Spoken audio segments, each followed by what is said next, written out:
All right, I'm writing down some notes to talk about today. Anyway, we're going to talk about the Dragon Ball patching and what they decided to do for this season. I think it's pretty interesting. As you can see, there's changes to like every single character, and these aren't even the full patch notes. They said like, oh yeah, we have like 1,200 lines coming up. Here's a preview of just some of the things we're doing. Some of them sound really cool, like the Ginyu one, right? Where you can pull, like, so Goldo being able to be done from farther away instead of right up next to you.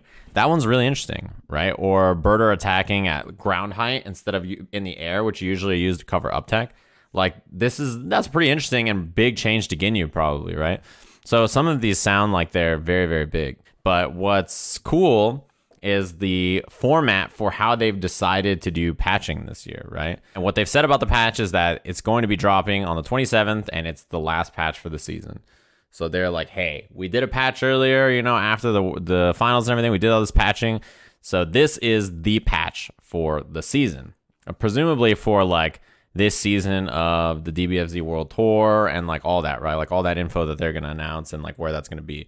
So this is an interesting way to do patch notes, right? Because I guess I should say before, many fighting games didn't ever get patches, right? The only way they ever got patched or changed is by new versions coming out, right? Like even before, like not that long ago, less than 10 years ago, many versions or even something like Unil to Unis or something, right? Where like games don't get massive changes unless a new version comes out. Street Fighter to Super Street Fighter, right? Or Arcade Edition or Ultra or 22, like whatever it is, right? Unless like a new version of the game comes out, you don't see big changes to it. That was really common for a long time. Now, in these days, patching for games, not just fighting games, patching in general happens much more often, right? Like if you play MOBAs, there's like a new patch every month or whatever, right? Where the best characters get nerfed, the weakest characters get buffed, they change the map, they change the items, they change all this shit that you have to think about, right? This gun has more, vertical recoil now because it was just too good at this distance. It does less damage, so it doesn't kill you in like 3 shots, it kills you in like 4 shots. It does this, right? They patch things like really fast in lots of different games now. It's like super common. So fighting games are starting to get the same kind of treatment, right? Where they are more frequently patched than they used to be. This is good in some ways and bad in some ways, right? I think there are positive and negatives to both. Even amongst fighting games currently, the way they're patched is still different from game to game. If you think about the way Street Fighter's patched, it's kind of a seasonal patch, right? So the seasonal patch starts at the start of the season, they launch the CPT, and then the game just goes. They've done like a patch, like a early patch in the year a couple of times so far, but like that's kind of the way Street Fighter does it. And there are like advantages and disadvantages to doing it like that, right? So if you drop a patch and you say like this is the patch for the season, like they're doing with Dragon Ball here, if they fuck something up, or if some character just ends up being absurd, then you just end up with that character being absurd for the entire year, right?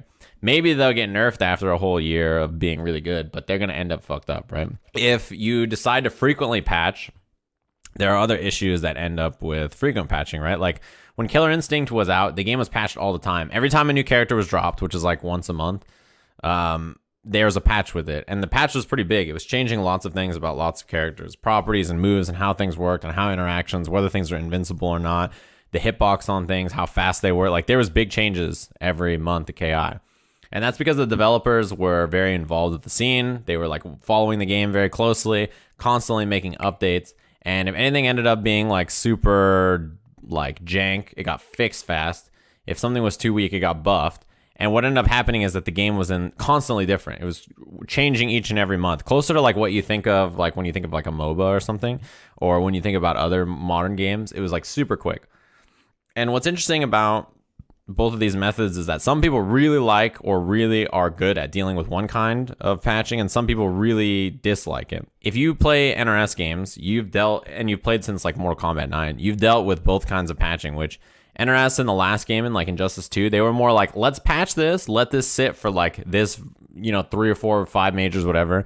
And then after Evo or after this time, we'll patch it again.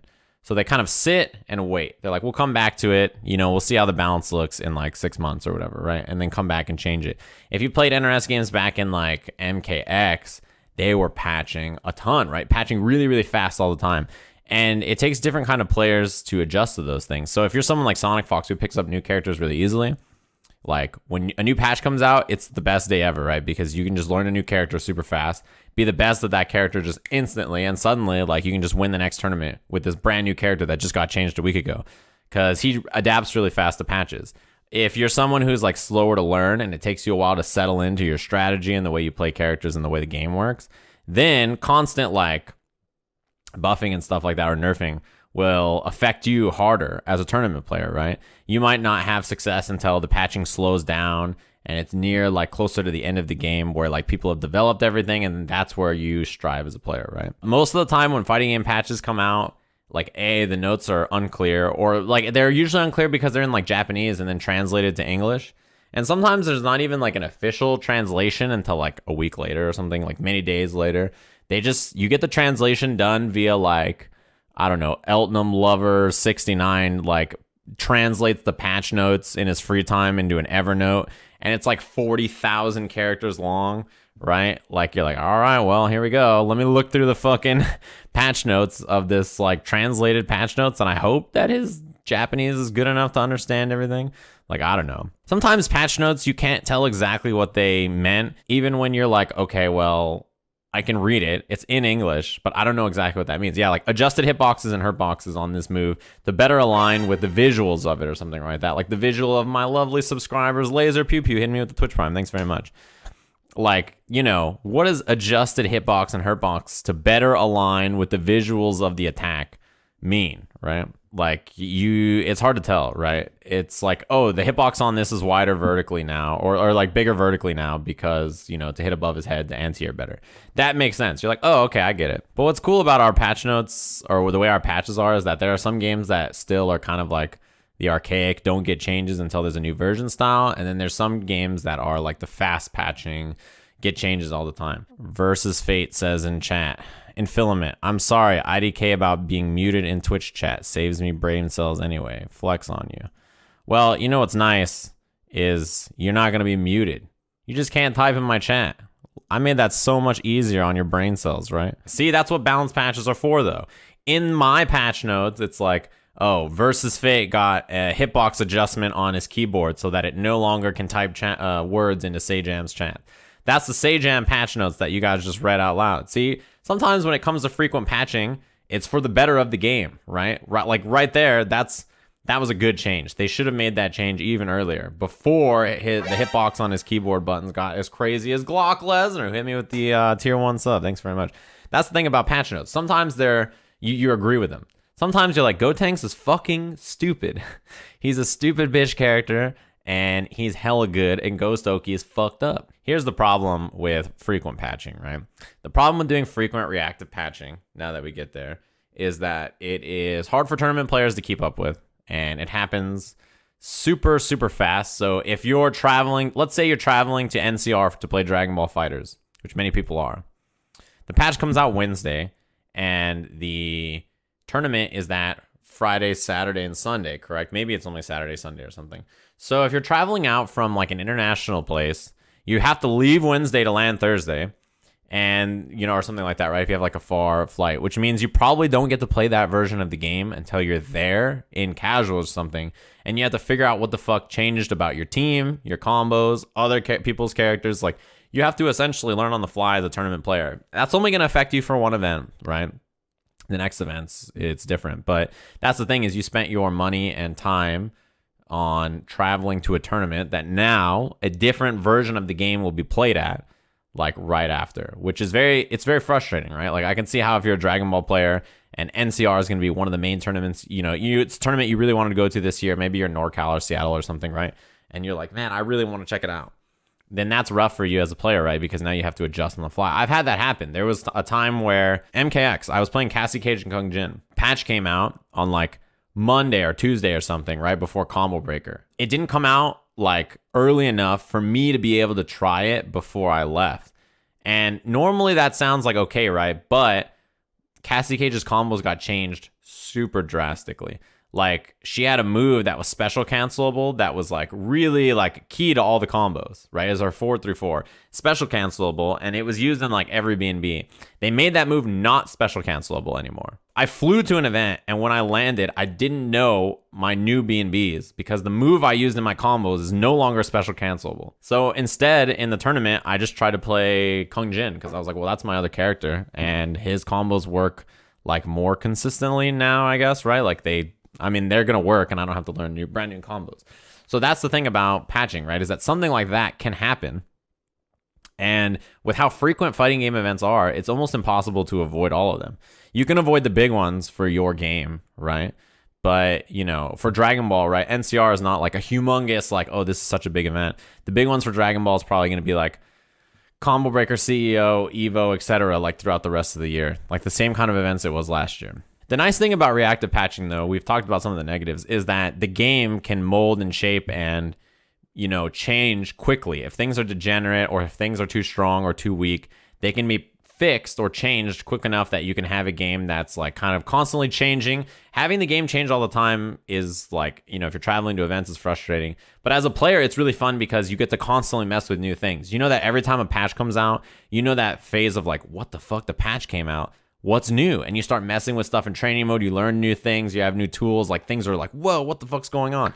That is a fun feeling. It makes the game feel fresh, right? It makes the game feel like it's brand new, about there's so much new shit to try. Man, maybe I'll play that character this patch. They look so much fun. That's what happens every time there's a new patch. It also means that the game, like adapting quickly and coming up with strategies fast, is rewarded. So that play style and that kind of style is cool. It's especially cool for people who aren't traveling to tournaments, who are just playing online or playing with their friends, and they're like, oh shit, this is tight. Think about seasonal patching, which is the kind of patching that Dragon Ball is trying to do now, right? Patch on March 27th. No patch to the Dragon Ball tour through the rest of the year. This is the version you're going to play on for the rest of the year. This is the one. So you get to get used to it, grind on it, make your teams, make your strategies, invest long-term in how you want to play this version of the game. So that kind of stuff, I mean, that's what Street Fighter does now, right? They patch at the beginning of the year. That's what NRS does at the beginning of the year, or like for events and stuff. They'll release the game, they'll do a patch, and they say, hey, the game's not changing until after IPS finals or after Evo's over. So you have 6 months to just play this version. Doing the seasonal kind of changes mean that you give players a game that they know will stay the same, and they don't have to worry about like frequent patching. They can sit and develop strategies, even if they are hard to do and they take time to figure out. It's not like you're just like, okay, well now I have, 2 weeks until there's a new patch. I should just play the easiest, quickest, best thing. You're like, I'm not going to have this, game change for 9 months. So if this character and this team is going to take me 3 months to master, right? Just playing all the time, grinding, 3 months to master, and then I can go to events and play. I have that time. That's a third of this version of the game that I can spend time mastering what I need to master and then play in tournaments after that. The problem is if the patch happens and you're a Gotenks player and Gotenks becomes the worst character in the game, you now have to decide what you want to do, right?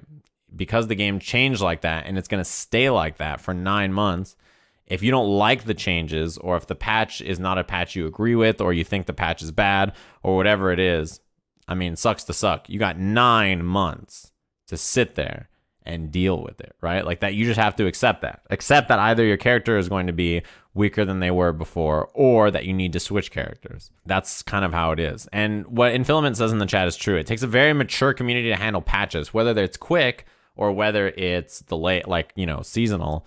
Either way it does, right? It takes someone who's very mature and can think about the health and balance of the game instead of just, my character got nerfed, this patch sucks. That's not exactly the same as, my character got nerfed, that made the game better, right? That's something that you have to think about. And in other games, I think that the attitude about that, although there's still people who are like, my character got nerfed, this game sucks. It's like, people in other games don't latch on to characters as hard as they do in fighting games generally, right? If you think about most MOBAs or, shooters or something, you just pick a different character the next patch. You pick what's cheap that patch. You use different guns next patch. You build different items next patch, right? It's just, they just change. They just are used to it. Oh, well, all right, well, this character is bad this patch. I'll just play another champion, or I'll just play another hero, whatever. In fighting games, right, the development of your character and tech and getting used to them and everything, they tend to stick to their character more. So you see less character switching usually. So that's why like the mindset has to be so different. And fighting games didn't used to get patched like this. So it's something that I think many fighting game players, if they don't play other games very seriously and stuff, never had to consider it like that before. They were like, oh, well, there's a new version of the game in 5 years. Yeah, outside of fighting games, it's very rare to have like that specific loyalty. You'll see it like, in League, they'll be like, oh, this guy like Froggen's known for playing Anivia. Like that's like his champion. He's so good with Anivia. But like if Anivia sucks, he just doesn't pick her.